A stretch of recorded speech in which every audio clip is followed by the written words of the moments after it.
Instead of hunters and guns drawing blood for furs, it's now tourists and cameras shooting memorable moments in Canada's Gulf of St. Lawrence. Hello, I'm Nancy Pearlman. Stay with us on this edition of Eco News as we journey to a winter wonderland to see the baby harp seals enjoy their home without the annual mass killings.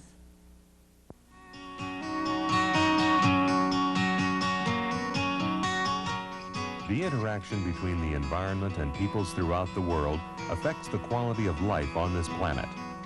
As citizens of our community, we can participate in decisions impacting our city, state, and nation. In this series, we explore the effects of our influence on the Earth's ecosystems, as well as alternatives and solutions.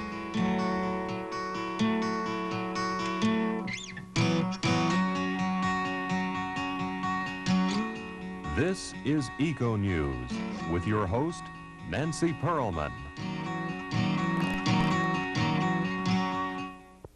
Welcome to this edition of Eco News. It is with pleasure that I introduce the beautiful video from the International Fund for Animal Welfare, Peace on Ice.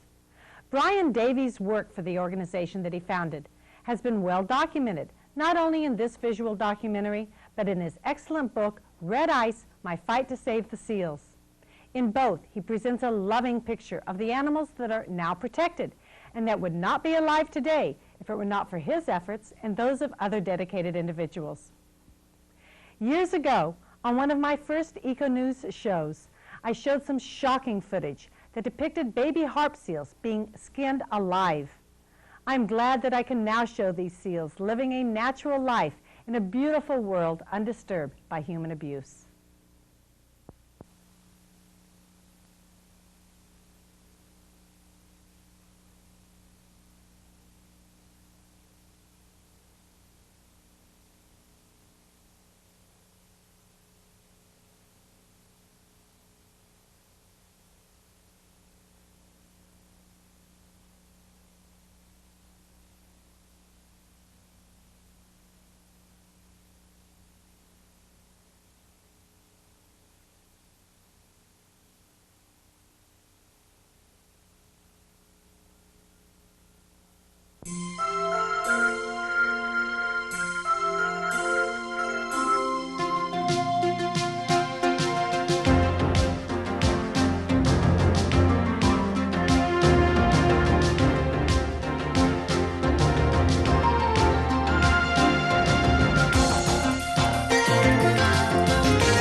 Well, this is where it all began in 1965, where the crusade for the seals, for which you've been such an important part, started.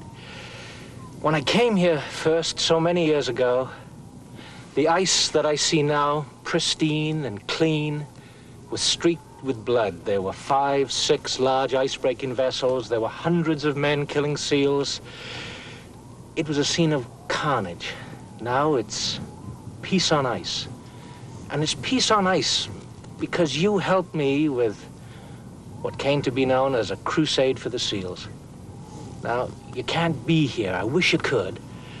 So the best way I have of saying thank you is to take you with me on a filmed walk with the seals on the ice floes 90 miles north of Prince Edward Island. Come on, join me.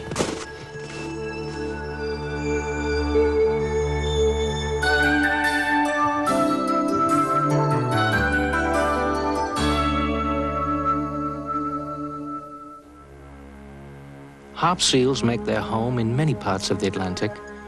The ones I'm going to take you to today are just north of Prince Edward Island on the east coast of Canada in the Gulf of St. Lawrence.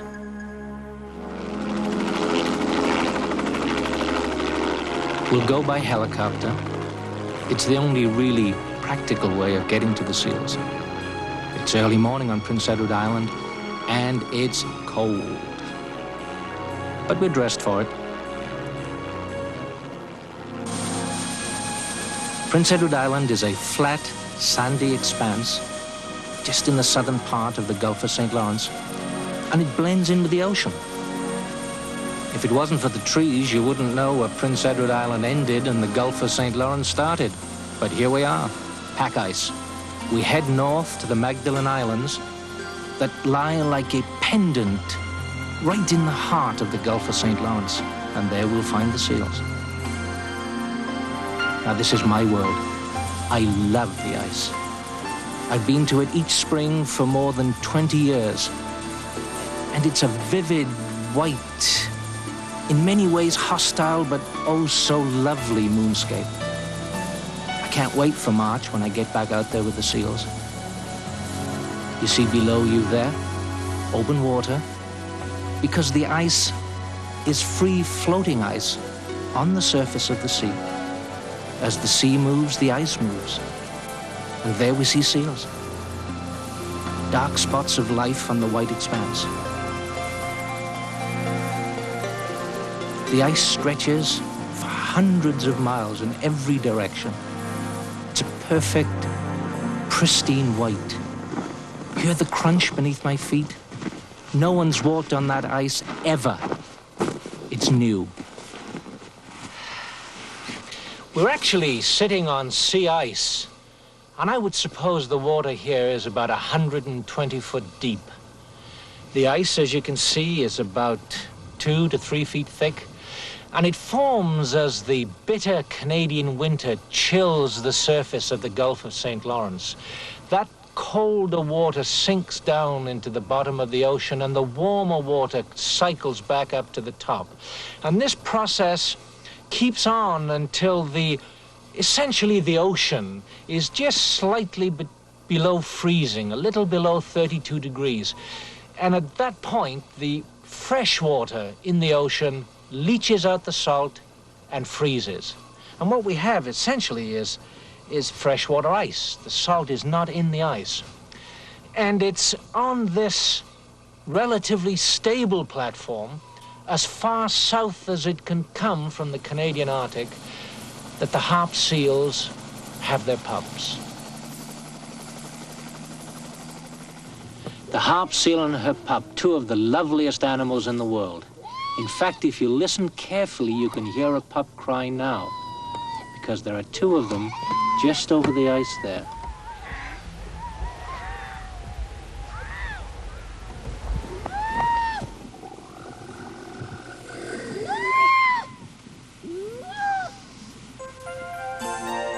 Aren't they natural actors? Look at that little pup. About 10 days of age, weighs about 30 pounds. There's Mom. You can see why they call them harp seals, as if you stretch your imagination a bit, that's a harp on her back. Look, they love the snow. And they know we're friends. The white hair captures the rays of the sun and pulls it down to the skin of the animal, enabling them to keep warm in a very hostile environment. The adult seals use the claws you see on the front flippers for going over the ice. They dig in. The back flippers are used like oars to drive them through the water. Superbly adapted animals. They can live in an environment of ice and an environment of water. Mother seals spend most of their time under the water, but like all good mothers, they don't forget the babies. Every few minutes, they come back out of the water, check the pup, and look around for danger. That little fellow wants to be fed. But life for a mother seal isn't all work.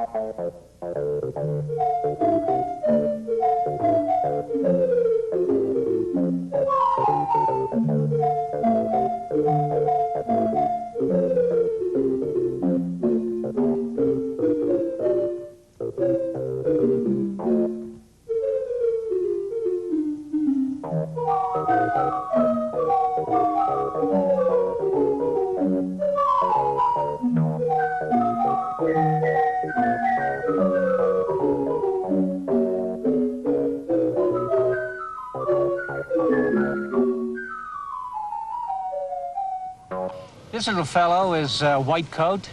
He's about, 10 to 12 days old. And in a couple of days, he'll be over there in that little piece of open water that you see swimming with his mother. And by the end of March, he'll be starting a round trip of about 6,000 miles that will take him up to the Arctic and back to these ice floes again in a year's time. 23 million years ago, the ancestor of the animals that you see here left the land and went back to the water to live. But they must find ice once every year to have their pup. The opportunity of witnessing the birth of a harp seal pup is very rare. I've known people who have spent a lifetime on the ice and never seen it. As the young seal breaks free, she'll twist around and smell it. Got it. She'll know that pup from all of the other thousands of pups on the ice whenever she captures that smell again. This is a healthy little pup. Weighs about 15 pounds. Pretty cold out there. But he has fat that he'll immediately start to burn to give his body heat until mother can get enough milk into him that he builds up his own protective layer of blubber. Smells another pup, not hers. We call them yellow coats. Their coat is stained yellow by the fluid in the mother. Nose to nose, she'll know that baby again wherever and whenever they meet on the ice. I call this the seal nursery.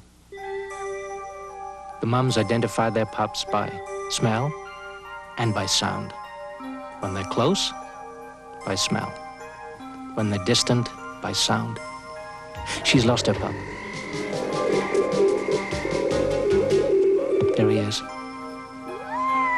She doesn't know it. She's going to check all of the pups in her vicinity. Hard work dragging that 300 pounds around. No, you're not mine. Come on, Mom. She's getting frantic. Pups can get trapped in moving ice and never be found. And the mothers care when they can't find the pups immediately. Still looking, really concerned.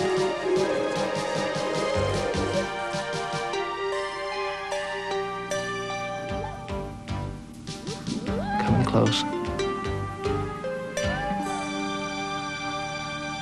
She's got him. She rolls over. She wants him to feed. She also wants him to follow her away from that pressure ridge. Baby seals can get trapped in pressure ridges. She's looking for a safer piece of ice. He follows her.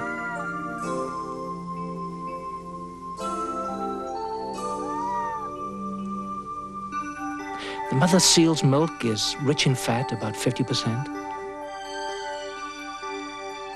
She'll feed that little animal until he grows to the kind of size that you see here. This pup is partially molted. I call him a raggedy jacket. And he's anything from 80 to 100 pounds in weight. He's a big boy. Nursery time's over. Our little white-coat friend is a big boy now, and it's time to learn to swim. But the water is cold. And I don't think he's really terribly keen about taking the plunge. But Mom has got to get him down there. Here he goes. Ooh. Can you feel that? I can. I've been under with the seals. I know what it feels like. Chilly. That little seal, probably weighs about 80 pounds, and most of it's fat, and he's very buoyant. It's difficult for him to get down into the water. Kind of bobs around on the top like a little cork. But he's perfectly at home, you can see that. No fear, no fright. But where's there she is. It's clear how much those animals love each other.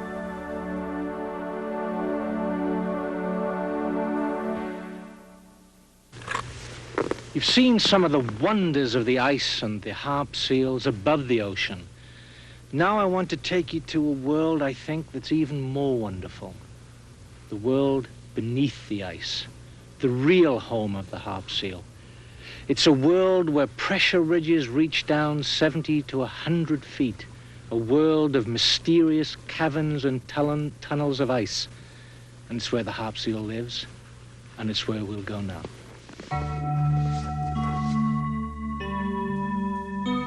It's dangerous, diving under the ice. I need a tender and I need a rope.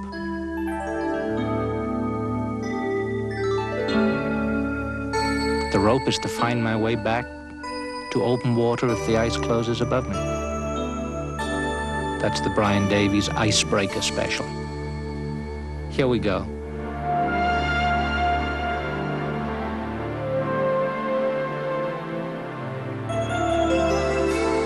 The ocean world under the ice is so utterly magnificent that no words that I have can adequately describe it.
Sometimes the seals will let you pat them. Sometimes they get very feisty. Let's see what they... Oh, we've got a feisty little fellow here. Hello, hello. We have a feisty little fella. Hi, hi, hi, how are you? You were all right a minute ago. Well, I guess he owns the ice, so we better leave him have it.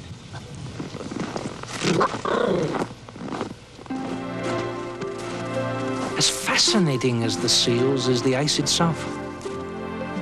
A few months from now, people will be swimming in this water. The ice will have melted. Next winter, it will recreate itself again. And what you have to understand is that the ice I'm walking on now, in shape and form, is exactly the same as the ice that has come to the Gulf of St. Lawrence every year for millions of years.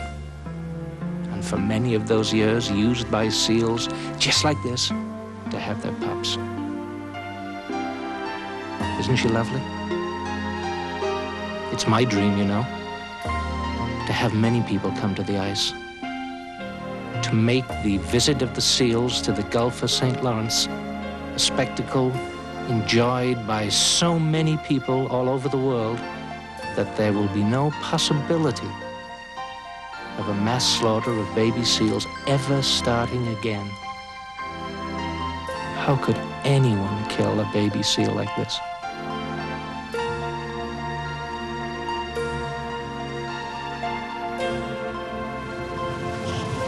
I feel like a king right now.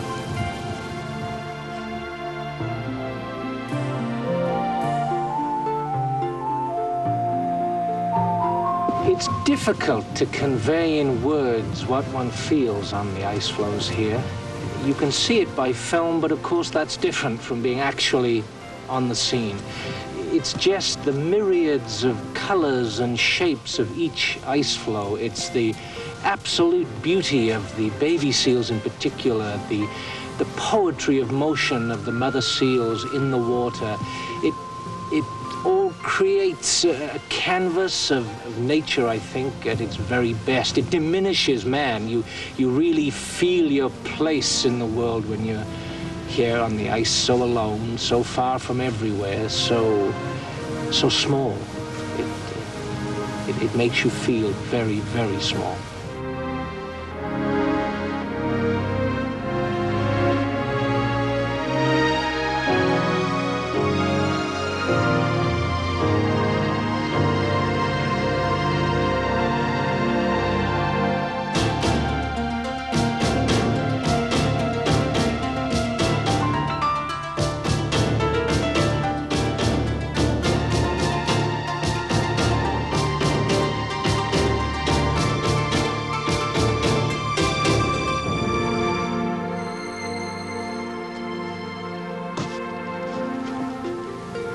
Well, it's the end of a perfect day on the ice.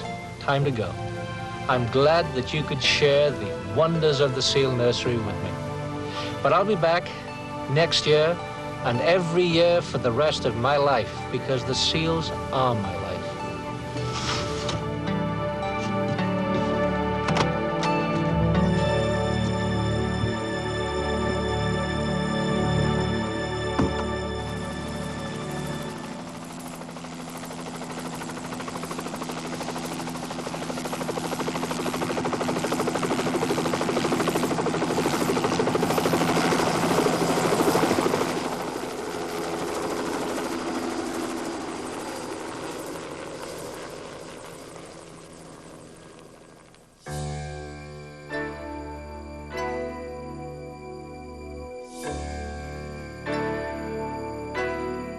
Now, for the first time, really for centuries, this winter wonderland, this magnificent seal nursery, resounds to the joyous cries of seals, not the thuds of the clubs.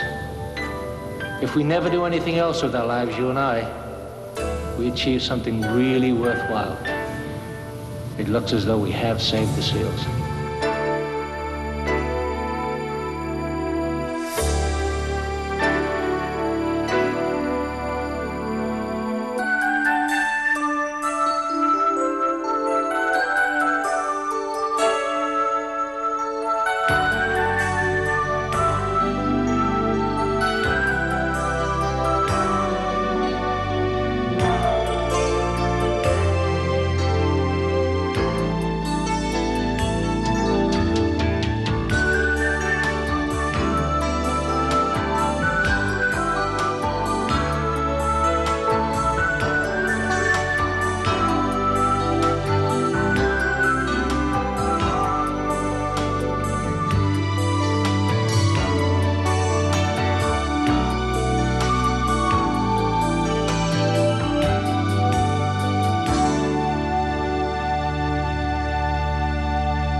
Even though there are laws now protecting the harp seals, there are other regional populations of seals throughout the world that remain threatened by humans.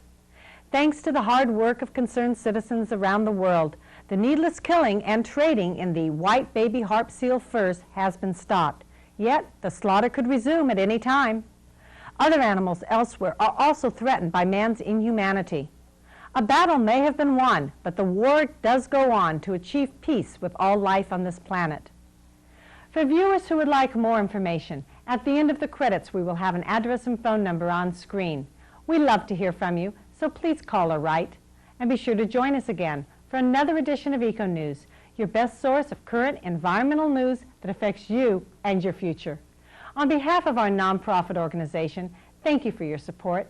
I'm Nancy Pearlman, wishing you a natural, unspoiled environment.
The golden lion tamarin monkey and the Yanomamo Indians of Brazil live in different rainforests but share a common threat: extinction. Hello, I'm Nancy Pearlman. On this edition of Eco News, noted painter Carlos Maya presents his work created to help a dying people. We also observe efforts by biologists to reintroduce an endangered species. And we hear balladeers, the Judds. Stay with us.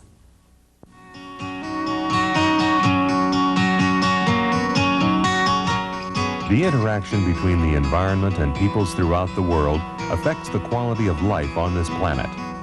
As citizens of our community, we can participate in decisions impacting our city, state, and nation.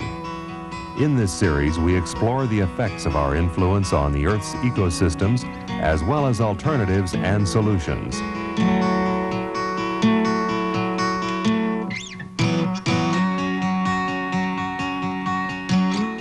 This is Eco News with your host, Nancy Pearlman. Welcome to this edition of Eco News. In the massive Amazon, many indigenous people struggle to maintain a way of life threatened by the intrusion of the industrialized world. Brazilian artist Carlos Maya shares his experiences with one group of people, the Yanomamo, and explains how they inspire his award-winning paintings. I'm very pleased to be in the United States to present my artworks. They are inspired by the Xikrin Indians from Amazon's rainforest in Brazil, and this tribe has been first contacted in 1952. What I intend to do with my contemporary paintings is to do a modern approach of the Xikrin's body art. this tribe, the Xicrins, which live in the rainforest in Brazil, they are very rich. They have a very rich culture. And they do their body paintings in their daily lives or on special occasions, such as birth, marriage, or the harvest. Around the images you can see the diagrams and the patterns of which they paint their bodies. This is pure silk, hand woven. It's not just the silk used for dressing, it's hand woven silk. And I have painted the background with natural dyes. And on top of that, I silk screened the image of the Indian itself, so I could frame on each face a different contemporary artwork. As you can see, on these two paintings they are the same, but they are different because each one has a different painting on each face. So it makes them one of a kind and unique. There is a small story I want to tell about these paintings. When I first started to do this art project, I wanted to start doing just the diagrams. After all, I decided to put the image itself of the Indians on it. And when it came up, I was contacted by a foundation in Brazil that said that since those Indians are alive persons, they really exist, they should release the paintings. As say, they should allow me to show this, to make exhibitions of the paintings. So one anthropologist in Brazil, a very famous one, went down to the tribe, which take about 2 or 3 days traveling by air, by plane and by boat, to have this released. And when she got there, the Indians at first didn't want to release them because they have their images. But this one here, which is now a very old man, which is the oldest of the tribe, liked them very much. She took photographs to the tribe. So he said, I like it because I was young then, and now I'm old. And I see that I was beautiful then. And then, since he did that in the Xicrins tribes, the old man has the last word, the rest of the tribe released the paintings, and I was authorized to exhibit them. You are looking to a Xicrin village, which are the Indians from southeast Pará. This village is located on Brazil, right in the middle of the rainforest, and you can see all the forest around the village. This is an air view from this village. You can see far away a new constructions on the background. You can see new constructions from for schools, hospital, and assistance to those Xicrin Indians. In this air view, you can see the houses around the periphery belong to the woman, and the house in the center of the village, the big one, belong to the man. There is 2 tribes of Xicrins, the Xicrin of Cateté and the Xicrin of Bacajá. Both live near the rivers of Cateté and from Bacajá. And here you can see them taking a bath in the river. Here you can see a woman, Xicrin, with her 3 children on the grounds of the river. These are the Xicrin of Bacajá going to a fishing trip. The Xicrin of Bacajá do more fishing than the Xicrin of Cateté. And here they are going for a day of fishing. Here you can see a woman Xicrin with her baby coming from a narrow road that connects the village to the river border. You can see that she has a painting all over her body, and so does the baby, which is also a daily custom to have their body paintings. Here's this another view of another woman with a baby, and you again can see both painted bodies. Here you can see a pregnant woman, and this painting has something special about it. Each diagram, each pattern on the body is related with one social moment. In this case, she has a painting on the body which is related with her pregnancy. This is the interior of one of the Xikrin houses. These men are making some kind of artifacts. This woman is peeling off maniocs and washing them in the river. The maniocs, together with nuts and bananas and fish, are the diet habits of the Xikrin. This young Xikrin, you can see, has her costume, the top of his head shaved, and he's also painted with the body and face. And the body, they just use two kind of dyes, the black, the reds, and which comes from anato, and which is genipapo, and urucum, which comes from forehead. Those are small boys, Xikrin, which made some kind of airplanes with wood. They are very skilled, and they make their own toys. And in this case, they saw airplanes and they copied it. This is an ornamented baby Xikrin with his faces painted, and he has feathers, plumage art on his head, and also the beads are made by his mother, and he is ornamented for a ritual. This is a close scene from the hands of a Xikrin doing plumage art, which they make the hair dresses to rituals and parties.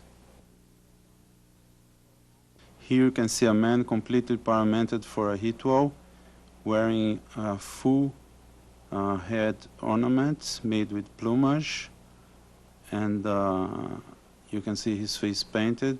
He also has some plumage art on his body. It's important to say that the Xikrin doesn't eat birds. They occupy a very specific position on their culture. This is also a man completely paramented for a ritual, and he's, as you can see, in the middle of the village where those rituals take place. This is a head ornament made with plumage from various birds and with beads. This is a very rare piece which is right now in Belgium for exhibition about Brazilian Indians. This is a daily scene of two young Xikrins talking and resting in the village. This is a ritual taking place on the Xikrin village. You actually can see the Xikrins dancing, and they play a lot of music and dance. This Xikrin girl with her body painted, she's wearing ornaments, and she's prepared for one of the rituals. Well, I should say that ritual life is an almost continuous activity among the Kayapó. Many festivals are related to agricultural and hunting activities, and the entire community participates in these occasions. Well, in these festivals, there is large quantities of food which are prepared to be ritually distributed. Ceremonies are always accompanied by dancing and music, important aspects of Kayapó cultural identity. You can see here another festival with people ornamented. You can see the body paintings, which are very important in the daily life of Kayapós. We should say that women do the body painting, which behind being an aesthetic activity is related to the socialization of the human body. Here are two men participating of the ritual, and this has different aspects. Relations of naming and formal friendship are extremely important for Xikrin cultural and social group cohesion. This is a different kind of festival. This is another ritual. And as I said before, among the Kayapó, the ornamental paraphernalia is very well developed. It is a highly structured system of visual communication with its very own formal and aesthetic characteristics. In the southern eastern part of Brazil, along the ocean shore, lie remnants of another type of rainforest. In this Atlantic ecosystem, many rare and endangered species struggle for existence. Our film, produced by the Chicago Zoological Society's Brookfield Zoo, highlights the efforts to reintroduce the threatened golden lion tamarin into its native habitat. And now, Reserva Biológica Poca das Antas.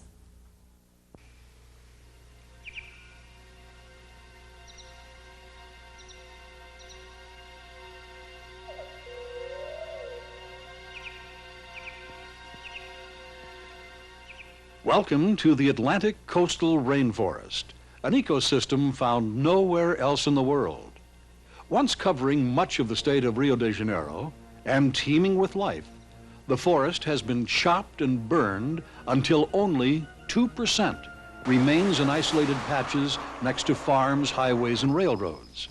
Along with its destruction came the threat of extinction for countless species of plants and animals, among them the golden lion tamarin. There is, however, a hopeful future at Poço dos Santos. In 1975, at the urging of Brazilian primatologist Dr. Adalmar Coimbra Filho, Poço dos Santos was declared a federal biological reserve.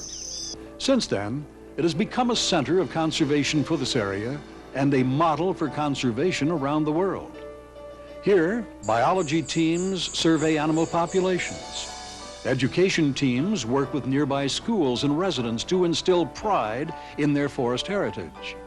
And management teams experiment with the latest in reforestation techniques. One of the most alluring activities is the reintroduction of the golden lion tamarin to its native home. The reintroduction story began in the early 1960s, when Dr. Coimbra, increasingly concerned about the forest loss and resulting disappearance of the tamarins, established the Rio de Janeiro Primate Center to begin a captive breeding program. His hope was that someday it would be possible to reintroduce tamarins to their native habitat. In the early 1970s, the United States National Zoological Park joined with several conservation organizations in Brazil to establish the Golden Lion Tamarin Conservation Program. With the help of zoos around the world, the captive population of golden lion tamarins grew to more than 500, and the dream of reintroduction became a reality. In 1984, 9 zoo-born golden lion tamarins were transported to Brazil and released into the Poço dos Santos Reserve. There goes number 9, sitting on the roof. When the reintroductions began, so did an education program. Using the tamarins as a flagship species, education teams began helping people recognize the value of not only the tamarins, but the forest on which the tamarins depend for survival. Years of benign neglect of the forest ecosystem was replaced by real pride. More reintroductions followed, and before long, wild and reintroduced tamarins filled all suitable habitat within the reserve. It was at this time that the work of the education teams really began to pay off. Local farmers proudly invited O Pessoal do Mico-Leão, the lion tamarin people, to use forested portions of their land which they agreed to conserve for the reintroduction of golden lion tamarins. By June 1992, 91 golden lion tamarins had been reintroduced into the forest. And as a result of reintroduction, 66 golden lion tamarins live on private land. Reintroduced tamarins have bred, and already a third generation thrives in the wild. The future for this tiny tamarin is bright, but not yet secure. Reintroduced tamarins can help the wild population multiply fourfold, the number necessary to lessen the hazards of inbreeding, disease, natural disasters, and human interference. And these animals need forests to find food, nesting sites, and other tamarins. The amount of forest habitat now protected must grow fourfold as well. The Golden Lion Tamarin Reintroduction Project serves the tamarins and their forest home and the people of the Atlantic coastal rainforest. Moreover, the project serves as a model of how zoos, governments, conservation organizations, and local communities can work together to conserve Earth's precious resources.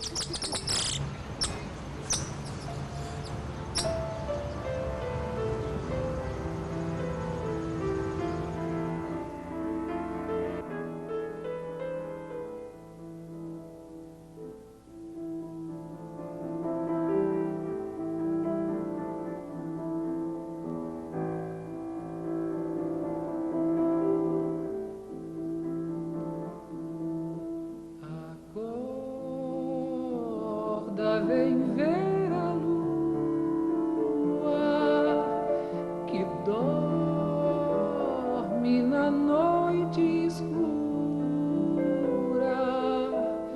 que fuge tão bela e branca, derramando doçura. Clara chama silente ardendo meu sonhar.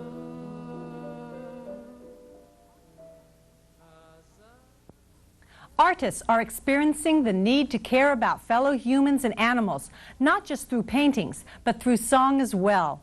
The Judds focus on indigenous people in their music video, Love Can Build a Bridge.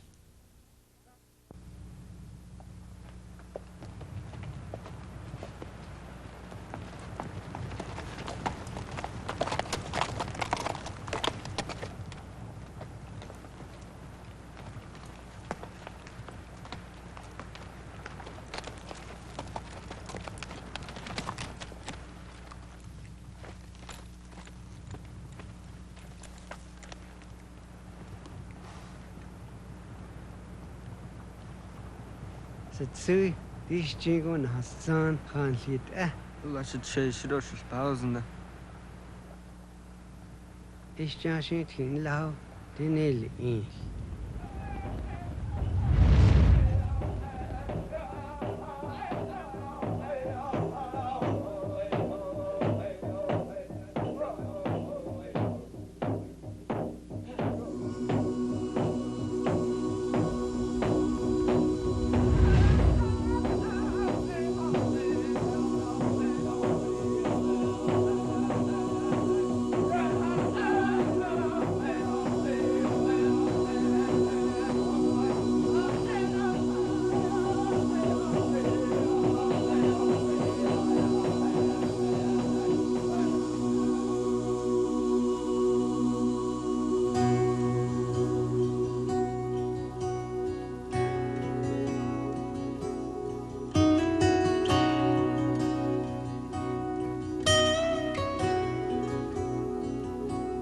Gladly walk across the desert with no shoes upon my feet to share with you the last bite of bread I had to eat.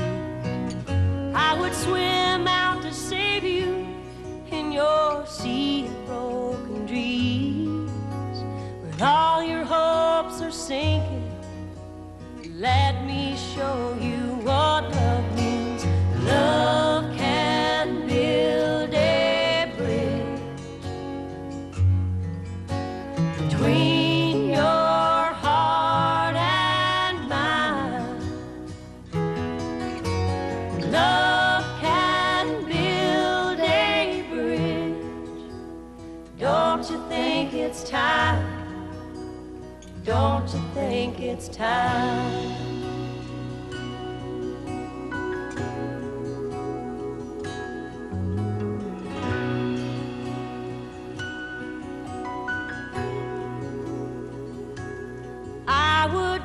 Love so loudly every heart could understand, but love and only love can join the tribes of man. so valley you might see. The first step is to realize that it all begins with you and me. Love can build a bridge between your heart and mine. Love can build a bridge. Don't you think it's time? Don't you think it's time?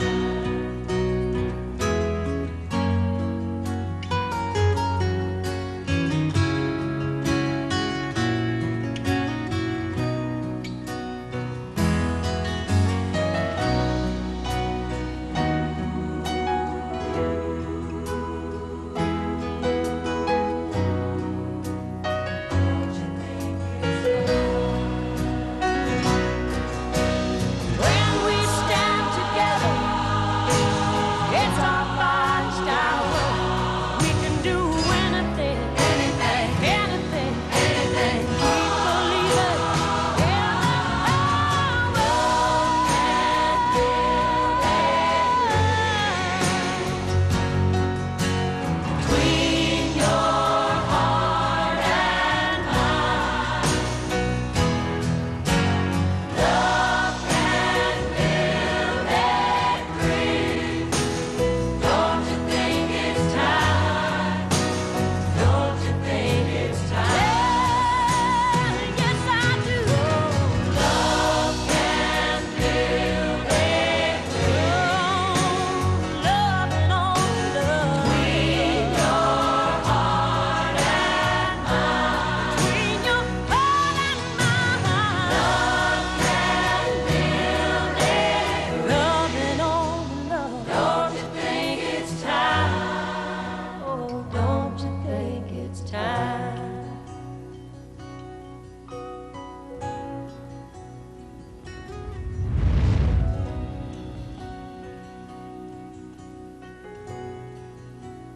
Don't you think it's time? देखूं रात को फुल्लों डोले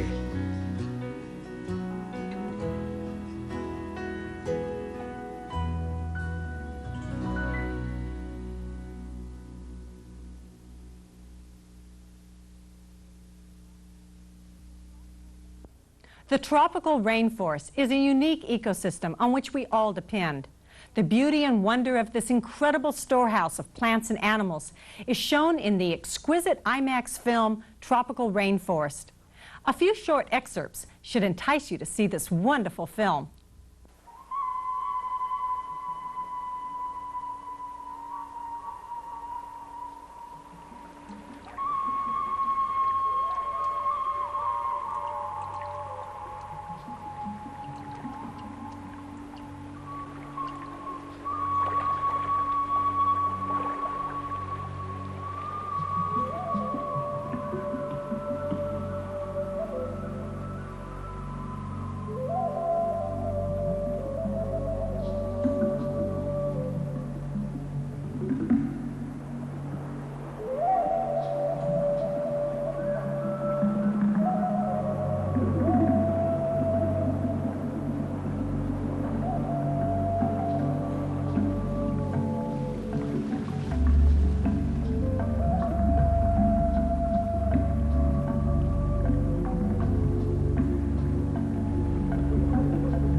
For viewers who would like more information, at the end of the credits we will have an address and phone number on screen.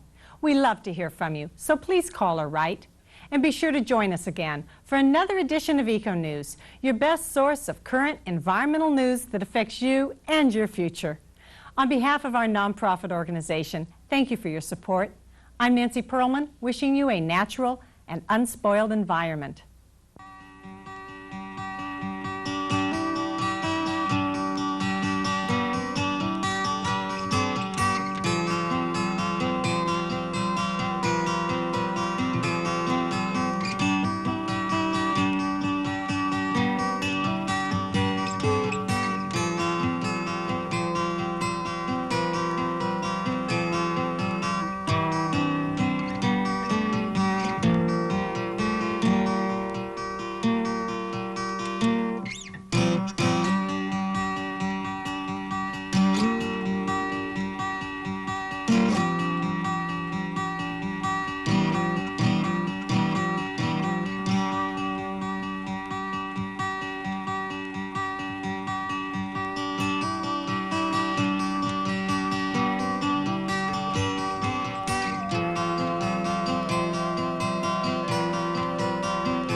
Paintings and songs can convey powerful messages. Hello, I'm Nancy Perlman. On this edition of Eco News, we enjoy seeing wildlife on canvas. We'll hear a new verse to our national anthem and learn about saving our animals. Stay with us.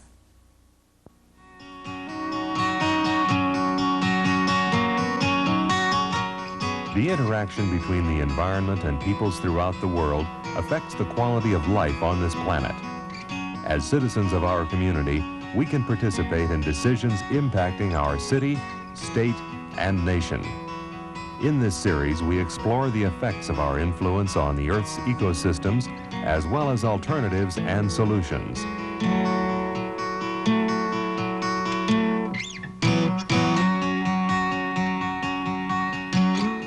This is Eco News with your host, Nancy Perlman.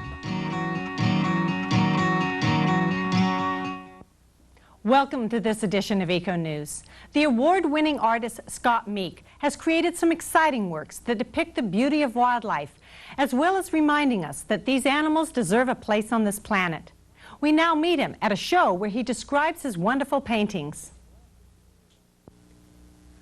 The last 16 years I've been painting watercolor. However, for the last 8, I've focused mainly on wildlife. This is due to the fact that my style is more conducive to the photorealism that I produce. The methods that I use is a layering effect which gives a richness in color, and the nice blends lend itself to photorealism. The first painting that I'd like to show you is of mountain gorillas. Now these particular gorillas can be found in Rwanda, Uganda, and Zaire. And they're a very beautiful animal called a silverback gorilla. And they get this silver-gray hair on their backs when they reach the age of 12. And this shows the rest of the group that they are, in their eyes, the leader now, and that they can rule amongst the different groups. You'll also find that these are a very non-violent animal, especially through the game of chess that I've portrayed them playing. the human beings that see these animals in the wild wouldn't really find this to be a very notable action, but I put them in this particular venue so that they could be shown doing something that humans can do, because they're very human-like and have a lot of qualities that we can see within ourselves. This animal is an endangered species. There are only about 600 left in the forests in the mountains, and we can attribute that mostly to poaching and for monetary gain. As I've said earlier, these animals do give a very human quality to themselves, and the title is called Primate Stalemate. And if you look onto the chess game, you'll see that if you're any chess player, you'll find that they do indeed have a stalemate situation with the moves that are left. To my left here, we have a Northern California coyote. This animal is not on the endangered list. However, it's going through a threatened period right now where farmers are killing them in high rates, and the animal can very well fend off this violent manner and adjust, but nonetheless it is something that I think we need to pay attention to. This animal often gets mistaken to be a wolf, and you can see the only quality that is different is the nose and the feet and the ears. The paws on a wolf are much bigger, and in this case we have very small paws, short legs, and a dull coat. The wolves have a much thicker coat, and they're a much larger animal. It has also been mistaken to be a fox, and the difference between a fox and a coyote is that the fox has a reddish tone throughout its entire body, whereas the coyote, you can see different tones from the underbelly, which is a little white, orange in the ears, and gray along the back. This animal is found in the high Sierras, and it's around a lot of tourism as well, so they're a well-fed animal, which gives them the appearance of a larger animal. The coyotes that we're used to here in Southern California are much smaller and have to scrounge for food much more, and they tend to be a smaller animal. I'd like to move on to this piece here, which is my favorite. This is a bottlenose dolphin, or these are bottlenose dolphins. They're found within 10 miles of the coast of the Pacific and the Atlantic. They are extremely vulnerable to pollution. Recently there have been high toxic levels found in these animals, and they're very susceptible to getting caught in gill nets and in drift nets, which are extremely popular amongst the fishing community, but they're very dangerous to these animals. They rely on sonar to find their food, but the sonar cannot make its way towards these nets because they're of a fine filament, and the sonar bounces right through them, and you can't see them once they're underwater as well because they're a transparent quality. And these animals often get caught in these nets because the fishermen use the tuna, they use the dolphins to find tuna, because tuna always follows a pod of dolphins at a lower sea level, and they use them for protection mainly, but once the fishermen find the dolphins, they know that there's tuna underneath, and therefore they send their nets out and corral the animals, and they get caught in these large nets. This title of this piece is called Of Things to Come, and I've shown them in a very happy state because I'm hoping that through our efforts, these animals won't have to fear the nets and the pollution and can take on a happy state as we see them here. To my left again is these animals in a different environment. They're below water. They're having a very good time, and this is entitled Frenzy. And they like to stay in groups, mainly because of protection and also because they're a very social animal. And it's very evident because man has developed a special relationship with porpoises, and well, all kinds of dolphins and sea mammals, they are very curious to the human quality as we are curious to their qualities, which are mainly to have fun. I mean, I don't know that I've seen these animals not have fun, unless, of course, they're caught in a net, but you go to SeaWorld and any movies where these animals are portrayed or television shows, they always seem to have a special relationship with the people that they're involved with. These particular animals that you see here are also in a happy state. They enjoy the underwater venue and environment as well as above water. And when they get into this environment, they can play little games, as you've probably seen at SeaWorld, where they'll find an item as a ball or a seashell or something, and they will very much use this as a game, whether it be tag or whatever you might find them doing. These animals, again, are special to me because they are endangered, not in numbers, but in the fact that they're killed senselessly, and I don't think that that has to be. We'll move on over to this animal here where we find a red-tailed hawk. Now, for me, the birds of prey are a very interesting animal. They take on all different shapes and sizes, but they're very particular in that they all have they all hunt the same types of things. They don't hunt the larger animals that farmers tend to try to protect from the coyote and the wolf and bears and so forth. They eat smaller animals, yet they are shot and they are killed by sportsmen and by farmers, mainly because they're mistaken for other types of birds. The red-tailed hawk is found mostly throughout the United States and Canada, and has a particular style on the feathers, which gives them the name red-tailed hawk. When they reach adolescence, they begin to lose their feathers on the tail, and red ones grow in. And it's very prominent. They're very easily depicted in the wild.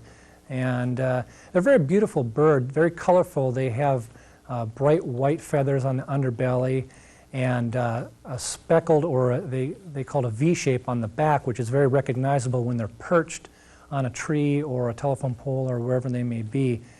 And these animals can come very close to human territories as well. They aren't frightened as much as other birds of prey.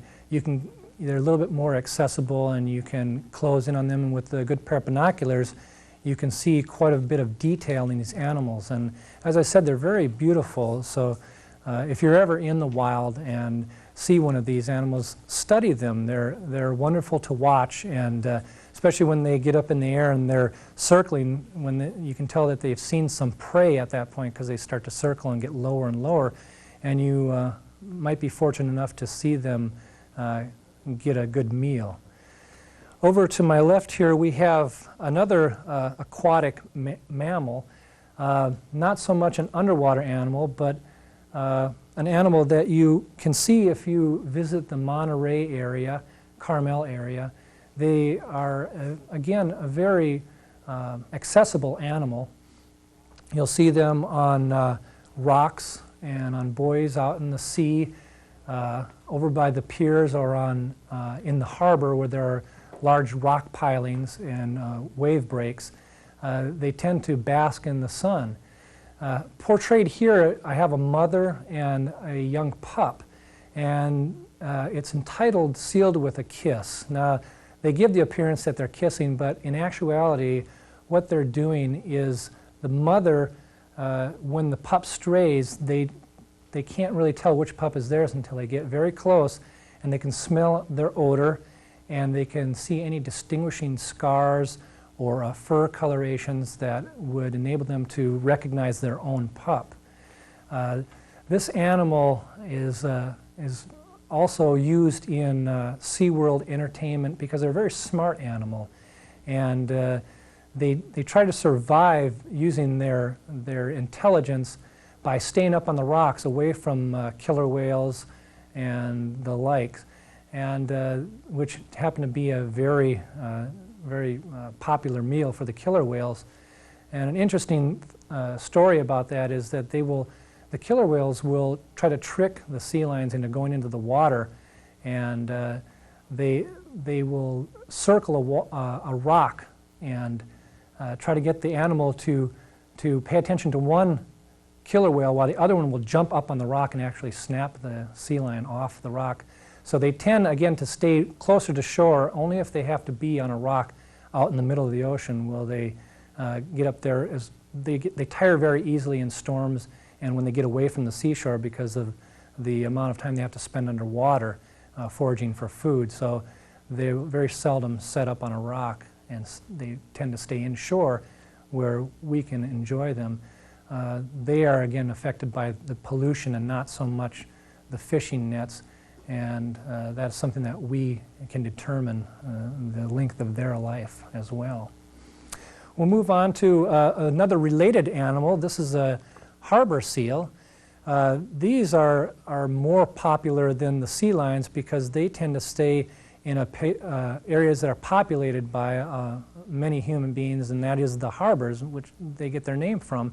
They, again, are a type of animal that forages for food nocturnally. So they spend a lot of time in the water at night foraging for food, and it's cold waters, too, where they habitate. So they like to come up on the rocks and spend time in the morning hours when the sun is just coming up and basking in that sunlight and regain their body temperature and digest their food. And this one appears to be very content. I like to take my own photography, and this particular subject matter was very, very close. I was within about 15 feet of her, and she didn't even try to get away. So it tells me one thing, that they're very acceptable to humans. They don't mind humans being around, and she was probably tired enough where she didn't much care how close I got, within reason, of course. But she's very content, and I wanted to portray that image because this is mostly what tourists see, or people who frequent these areas.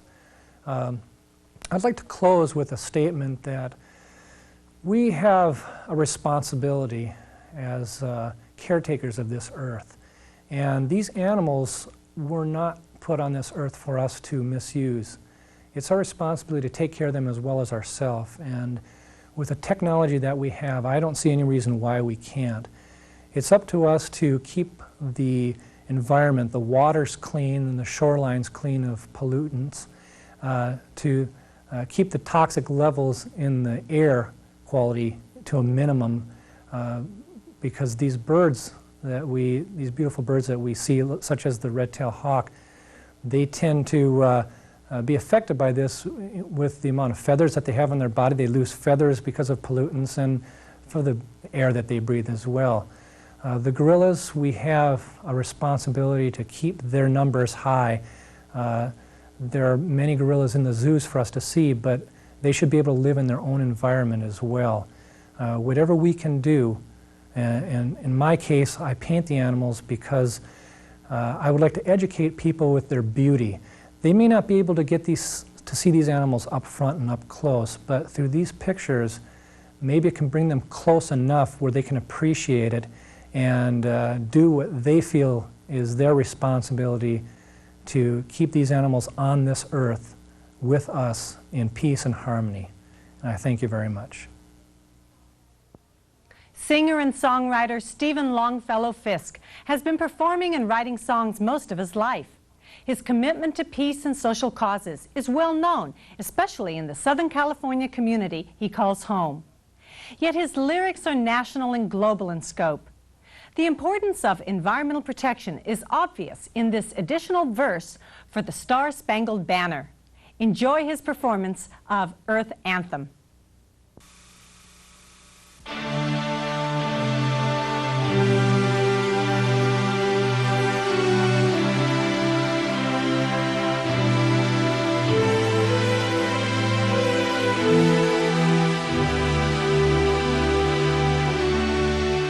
We are experiencing an expanded vision of the democratic ideals.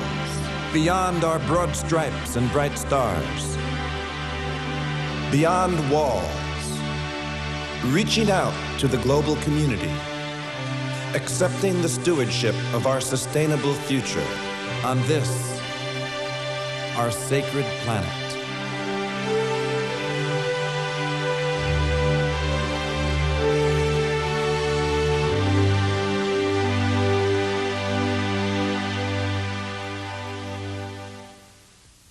Oh, say, can we see by the one light in all our earth to embrace at the call of all nations, where our children can play in a world without war, where we stand hand in hand in the grace of creation, where the rivers run clean through the forests of green, where the cities stand tall in the clear skies of freedom.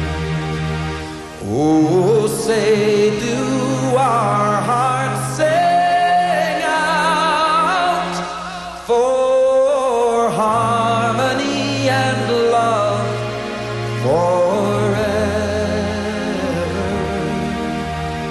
on the planet of our birth, blessed with peace on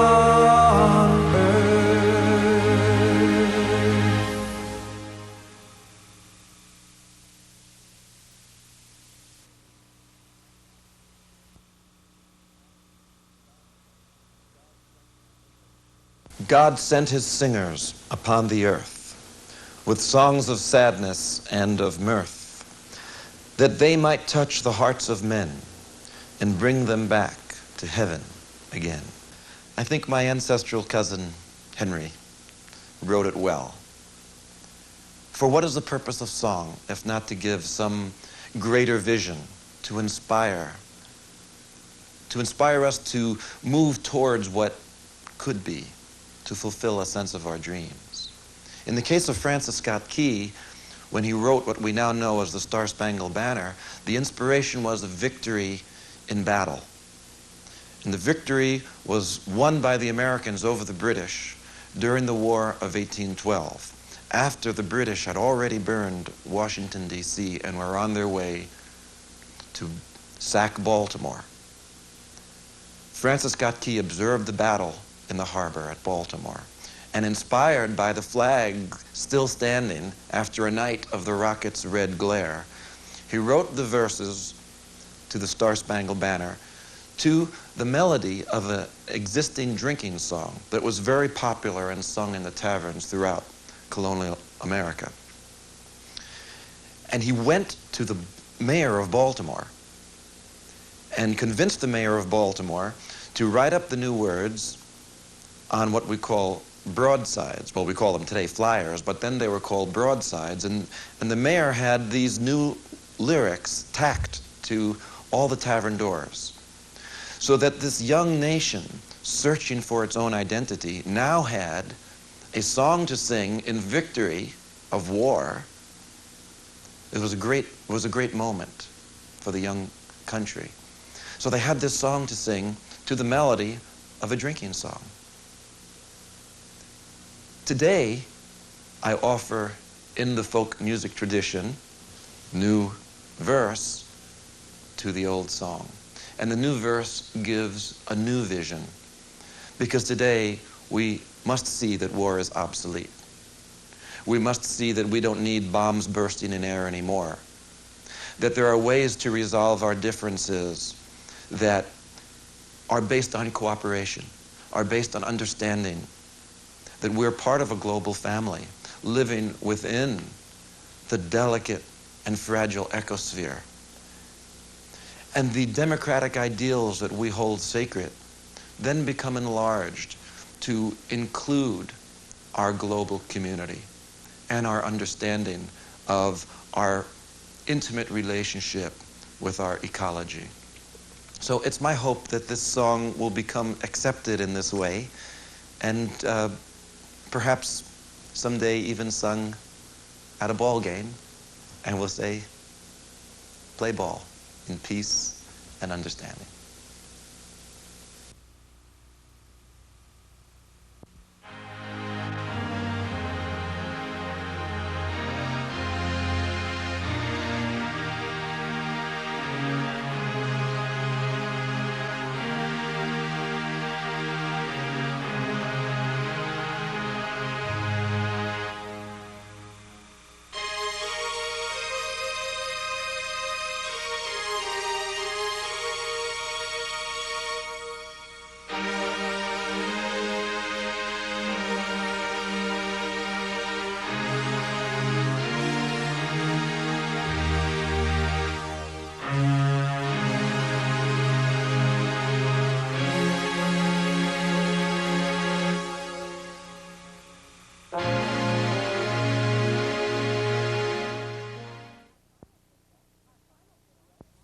Our final video describes the Monterey Bay National Marine Sanctuary. We also learn about the Monterey Bay Aquarium's program to save animals while educating the public about our wild friends. The Monterey Bay Aquarium's main involvement with the sanctuary to date has been to raise public awareness about the need for marine conservation and the need for establishing areas that are protected for future generations like this. There have been a tremendous number of public citizens that have supported the sanctuary, and some groups, local groups, that have contributed a tremendous amount to making this a sanctuary. The aquarium's role has really been mainly raising public awareness about the need for sanctuaries in general. Once the sanctuary is designated, we have a really unique opportunity here. This is the only place in the world where a national marine sanctuary has a major public aquarium right on its shores, because one of the goals of the sanctuary system is education. This is an incredible opportunity to have the Monterey Bay Aquarium, which is dedicated to interpreting this single region, Monterey Bay, right here available for the public, where they can learn and explore the resources of the bay, learn about its marine life, and then go out and enjoy the sanctuary for themselves. Several things make Monterey Bay the unique marine coastal area that it is. First of all, the geology of the area is very close to the San Andreas Fault, and so the geology is very complex and very mixed up. And the fact that over my shoulder out here is one of the deepest submarine canyons on the west coast is due to that complex geology. There are lots of faults out there and so forth that have helped to create this canyon over the last 30 million years. That brings deep water habitats very close to shore, increases the complexity and the species diversity in Monterey Bay. In addition, we're in a part of the coast where we get a good deal of seasonal upwelling of nutrient-rich water that fertilizes the shallow water marine communities along the coast and makes this a very productive and rich part of the world. Lots of important fisheries that have gone on here through history and still persist today. The diversity of habitats along the shore, like sandy beaches and rocky shores of different exposures and different kinds of rocks, means that different sorts of animals live in these areas. And so you get lots of different kinds of living communities along the shoreline of Central California. All of these things conspire together to make this a very species-rich area, and one you'd be hard put to find rivals for in other parts of the world. The sanctuary program, in a way, is misnamed. Sanctuary would lead you to believe that we're going to lock it up and protect it forever and not touch these resources. In fact, the Marine Sanctuary Program is a resource management program. And the whole idea is, first of all, to understand the living resources of the sanctuary and then provide such management kinds of protections that we ensure that those resources will persist into the future and offer sustainable kinds of use into the future. So rather than locking up the living resources and allowing no fishing, for instance, the whole concept is to understand the fisheries populations in ways that we can then manage them intelligently and be sure that those same resources will be here for future generations to use and enjoy. For viewers who would like more information, at the end of the credits we will have an address and phone number on screen. We love to hear from you, so please call or write. And be sure to join us again for another edition of Eco News, your best source of current environmental news that affects you and your future. On behalf of our nonprofit organization, thank you for your support. I'm Nancy Pearlman, wishing you a natural, unspoiled environment.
Destruction of tropical rainforests and chaparral canyons are creating a tremendous loss of valuable open space, wilderness, and biological diversity. Hello, I'm Nancy Pearlman. On this edition of Eco News, we hear activists calling for a boycott of Mitsubishi and a city asking for help in stopping a dump. Stay with us.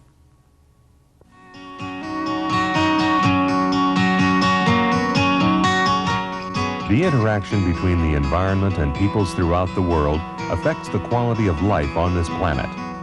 As citizens of our community, we can participate in decisions impacting our city, state, and nation. In this series, we explore the effects of our influence on the Earth's ecosystems, as well as alternatives and solutions.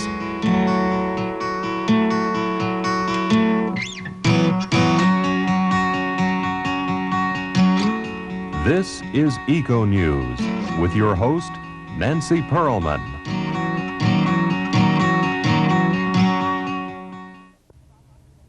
Over 50 acres a minute of tropical rainforests are being destroyed. The loss of these plants and animals contributes to the greenhouse effect and global climate change. 24 animal species are made extinct each day. Agriculture and timber provide immediate capital in third world countries, but no one is replanting. Americans think that they cannot make a difference, but activists say that by not buying inappropriate tropical woods, they can help. The following video was provided by the Rainforest Action Network.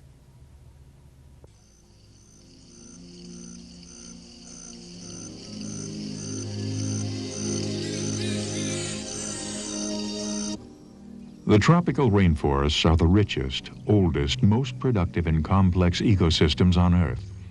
They comprise only 2% of the globe, but they support an estimated 90% of the world's plant, animal, and insect species. The rainforests are the source for more than 25% of our medicines and a largely unexplored library of knowledge from some of the Earth's oldest cultures.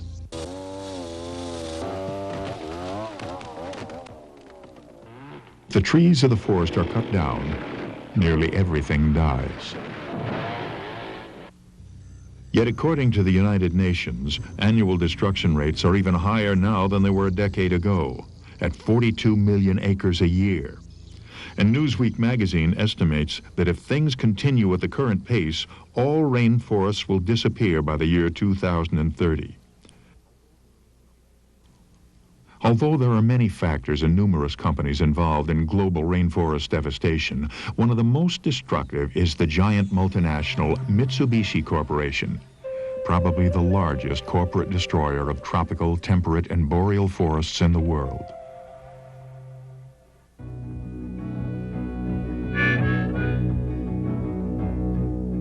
Over in Malaysia, Sarawak, they're selling trees like the mob sells crack, floating down the river to the sea to become chopsticks and tables, and for you and me, yeah, for you and me.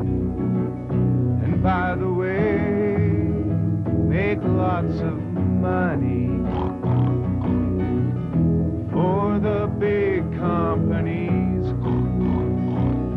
like Mitsubishi, like the World Bank, like you fell in the blank.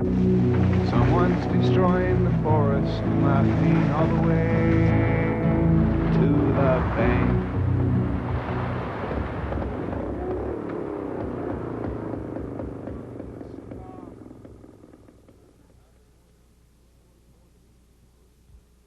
With more than $135 billion in transactions last year alone, Mitsubishi Corporation is part of a group of 160 affiliated companies. Mitsubishi is arguably the most powerful and destructive corporate entity in the world.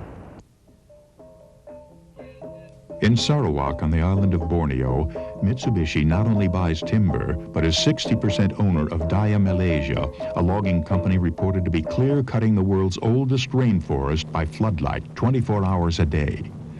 Since Malaysia as a whole provides about half the world's tropical timber exports, the cumulative effect of Mitsubishi logging activity is devastating to native people such as the Kenyah and Penan, whose entire way of life is being systematically destroyed.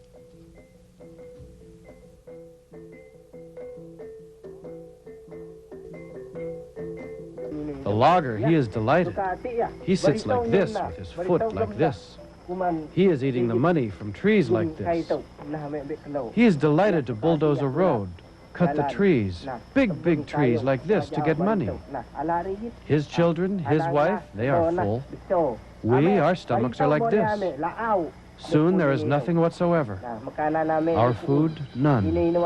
Whatever of ours, none. Kentucky Fried Chicken. And although Mitsubishi claims that it only buys or cuts tropical hardwood using sustainable methods, most experts point to their shameful record in the Philippines, New Guinea, and Indonesia, and agree that Sarawak will be logged to oblivion in 5 to 7 years.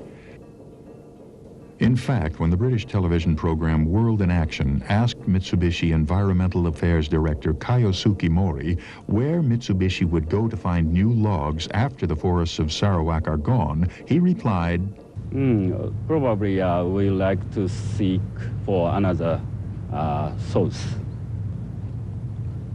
Do you know where? I don't know precise idea. World Rainforest Movement spokesman Martin Core. We still have many multinational companies, especially those in Japan, such as Marubeni, Mitsubishi, C. Ito, and so on, which are giant Sogo Sashas or trading companies. And they actually buy up most of the wood that comes from the tropical forests in Southeast Asia at the moment. And of course, I think they will be going on to Brazil very shortly in order to buy up the wood to feed into the wood industry in Japan. A wood industry with a voracious, unrelenting appetite for imported logs, where tropical hardwoods are used to make cheap plywood or concrete forms for building construction. After one or two uses, the wood from the heart of the planet ends up bulldozed once again into garbage dumps.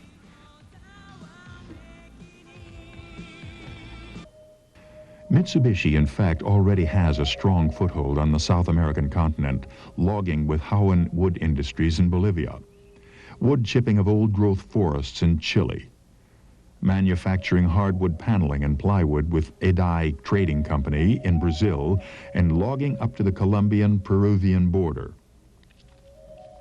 It appears that the company is now intent upon turning the great subarctic forest of Siberia and Canada into the Brazil of the North. Mitsubishi Honshu, operating under the Alberta Pacific ALPAC moniker, has been given control of 46,000 square miles of virgin boreal forests in Alberta, half of which is likely to be harvested by the year 2012. This is Mitsubishi. That's like half your province. That's right. 2/3 of the province has been turned over. And the other Literally. one... Literally. They are butchers, literally, what they're doing. You wouldn't do it to your garden. I mean, if you're wanting to pick vegetables, you wouldn't rip up the whole of your garden just to get to the sprouts. Mitsubishi will soon be doing more than that. They are about to begin operations of the world's largest bleach-kraft pulp mill on the site, despite the unanimous condemnation of the official Environmental Review Board and federal medical officials who warned of serious environmental degradation and pollution of Alberta's ecosystem. This mill will join Mitsubishi's Crestbrook mill in British Columbia and its Canadian Chopsticks Manufacturing Company, 45% Mitsubishi owned, which produces 9 million disposable wooden chopsticks per day. In Siberia, Mitsubishi is involved in a joint venture with Korean giant Hyundai to log the Great Siberian Forests, home of the Udege people and the only remaining habitat of the last 200 Siberian tigers. Russian forestry scientist Vladimir Moshnikov. Большой интерес к лесам Сибири. Many Japanese companies are interested in the forests of Siberia. They are prepared to pay huge sums of money to receive our taiga resource. They approach it with certain attitudes, how to take as much as possible, not worrying very much about what will be after they take this resource.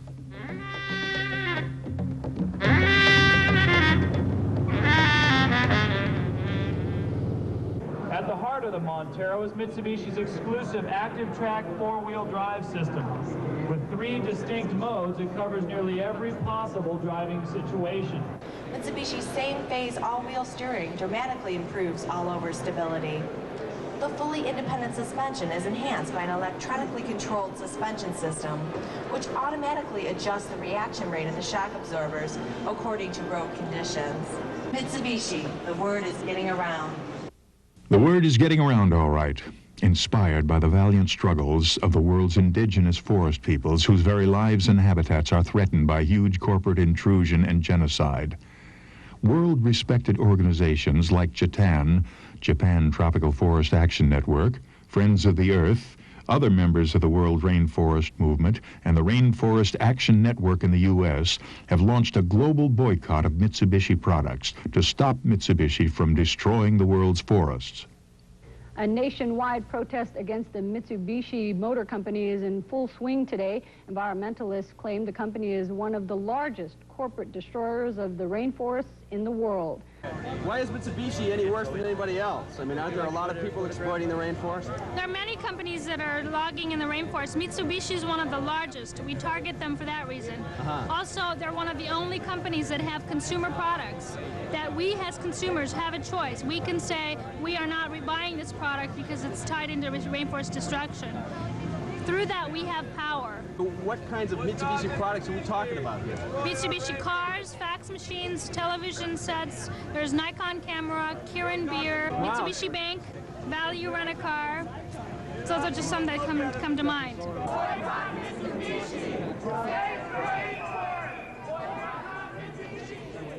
Growing numbers of outraged citizens continue to make their presence known at Mitsubishi trade shows, exhibits, and other venues throughout the U.S., Canada, Europe, and Japan. In the face of this boycott, and despite well-documented Mitsubishi-sponsored destruction worldwide, Mitsubishi Corporation President Minori Makahara refuses to discuss these issues with the world rainforest leaders. And in order to avoid responsibility for their actions, the Mitsubishi family of companies continue to hide behind their claim that they are independent, despite their highly interdependent corporate structure. Responses like this one from Mitsubishi Motors are typical. Well, we share the concern environmentalists have over the deterioration of the rainforest, but they've targeted the wrong company. Mitsubishi Motor Corporation in Japan and Mitsubishi Motor Sales in America only build and distribute cars and trucks. We're not involved in deforestation or logging or trading in timber products. Nobody's buying Mitsubishi's public relations policy, and they're not buying Mitsubishi products either. When in doubt, play it safe, don't buy it. If the manufacturer is ready to represent that it's raised in a sustainable manner, then check into it or contact a group like ourselves and we'll check into it for you. By contacting RAND, the Rainforest Action Network, you too can get involved in the campaign to turn Mitsubishi green.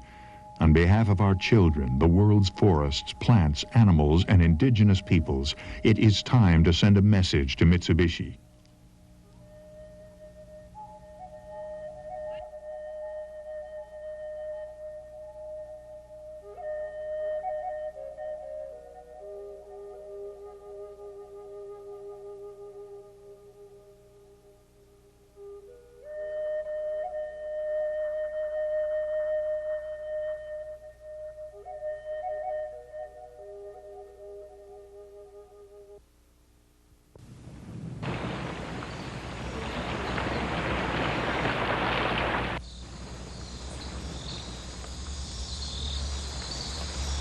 So what do we want Mitsubishi to do?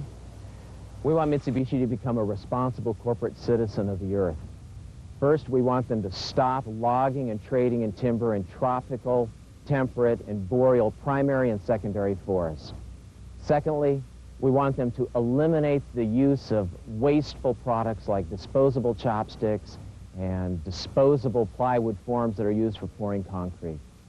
Thirdly, we want them to lead the industry in accelerating the research, the design, and the implementation of alternative technologies that will make the use of rainforest, temperate, tropical woods unnecessary.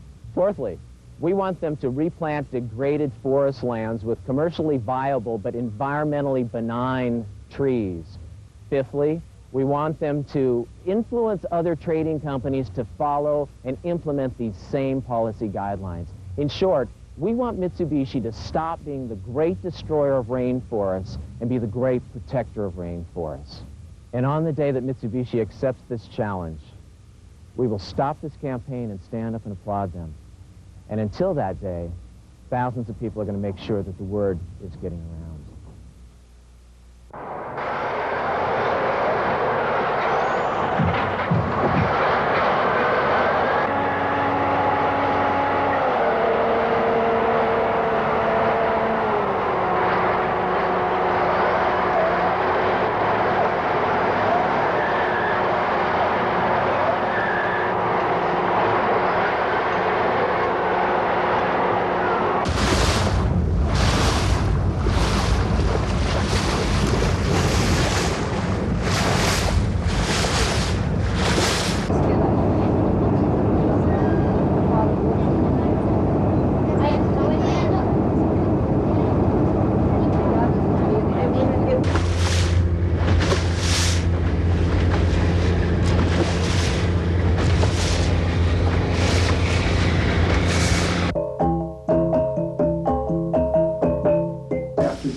That the forest will be gone in 7 to 10 years, but the government and companies have no thought for tomorrow in Sarawak.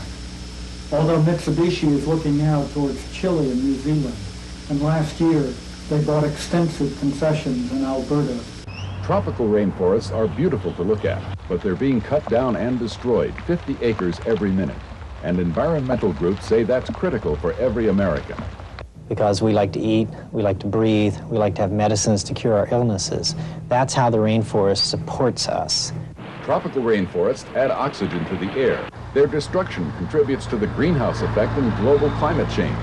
Birds and animals, more than 24 species that live in the tropical rainforest, become extinct every day.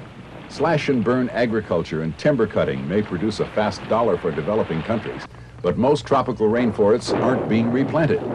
Americans, a long way from the tropical rainforests, think there's little they can do. What you can do, you can stop buying inappropriate tropical hardwoods. You simply have to ask all of these companies when you go, whether or not they're using rainforest products. In the case of tropical hardwoods, when in doubt, don't buy it. Many American retailers and manufacturers are concerned and are only using woods from forests that are managed on a renewable basis.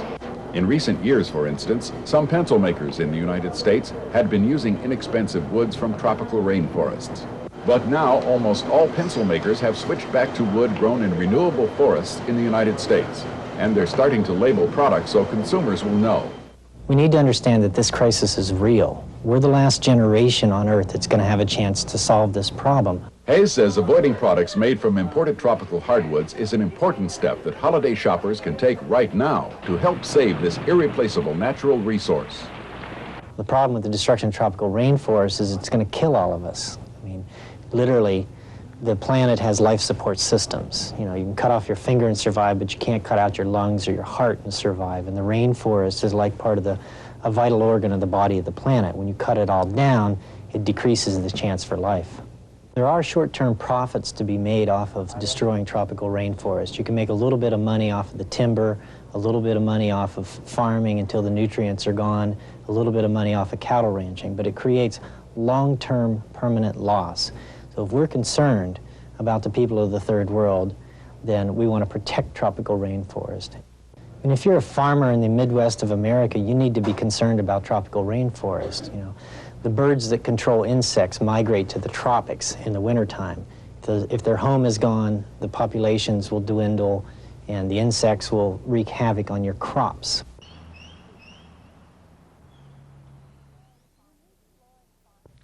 Unique flora and fauna do exist next to large metropolitan areas such as Los Angeles, California. Our video from the city of Santa Clarita examines the threats to Ellesmere Canyon from a proposed landfill.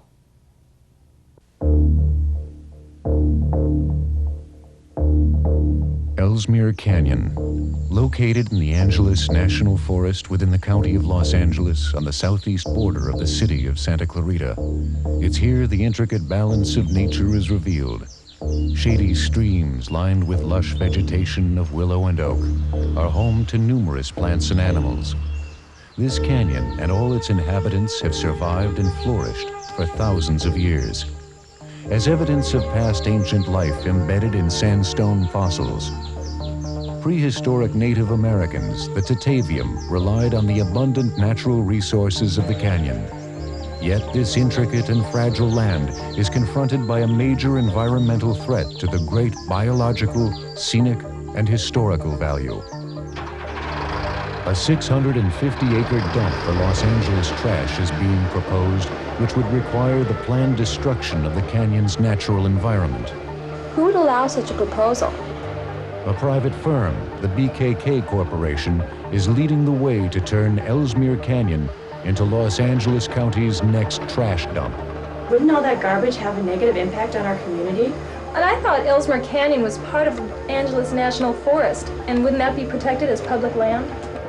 If this proposal goes through, the Santa Clarita Valley would get a massive landfill with the accompanying potential environmental problems, and a constant stream of garbage trucks from all over Los Angeles County for approximately the next 50 years. There has to be an alternative way of solving the county's solid waste problems.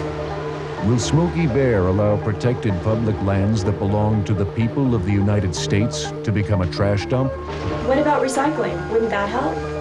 If Ellesmere is to be saved, people must speak out. The city of Santa Clarita is taking progressive steps to counter this heavily funded effort to turn Ellesmere Canyon, which the U.S. Forest Service holds in trust for all Americans, into Los Angeles County's next dump, and to create solutions for solving the problem of our mounting waste. Southern Californians value the great variety of life in Ellesmere Canyon. It's a land of diverse form and texture, enhanced by the passing of time and by the changing seasons. Numerous birds, including species migrating from points north to the tropics, depend on Ellesmere's woodlands. In the hot, dry summer months, animals gather at the water sites in the canyon, and no growth is more vibrant than that along the stream courses of Ellesmere. The streams of Ellesmere Canyon have their origins from both springs and rainwater. As part of this endless cycle, Ellesmere water feeds into the Santa Clara River and recharges our groundwater basins. Along its course, streams gather nutrients from the lush vegetation lining its banks, while decomposing agents break down energy-rich leaves that provide food for the aquatic life.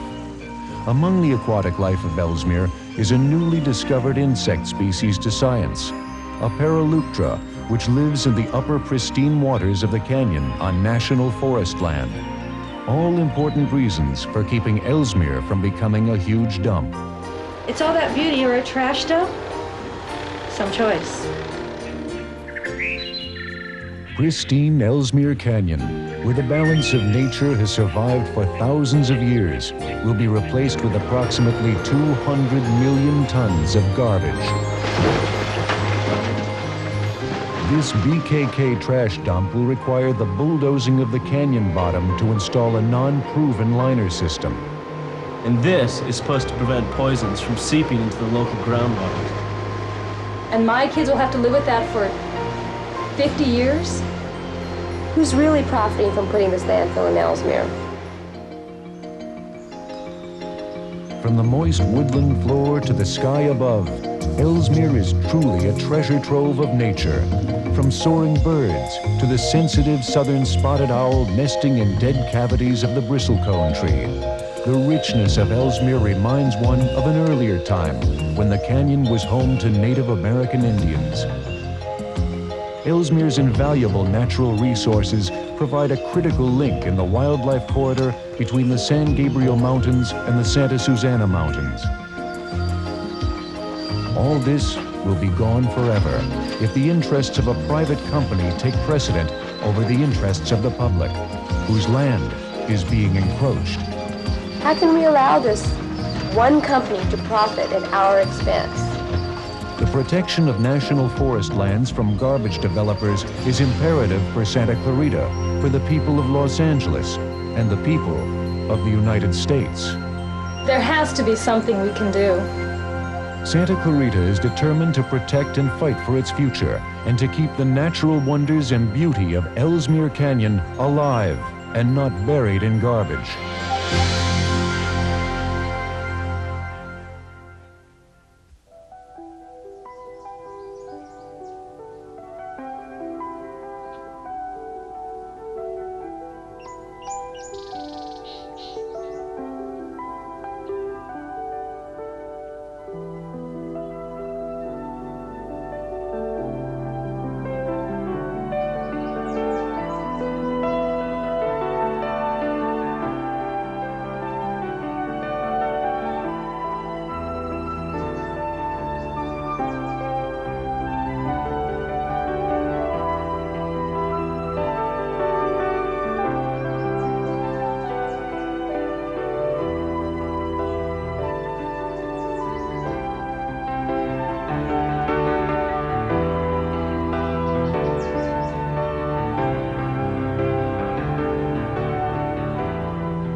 For viewers who would like more information, at the end of the credits we will have an address and phone number on screen. We love to hear from you, so please call or write. And be sure to join us again for another edition of Eco News, your best source of current environmental news that affects you and your future. On behalf of our nonprofit organization, thank you for your support.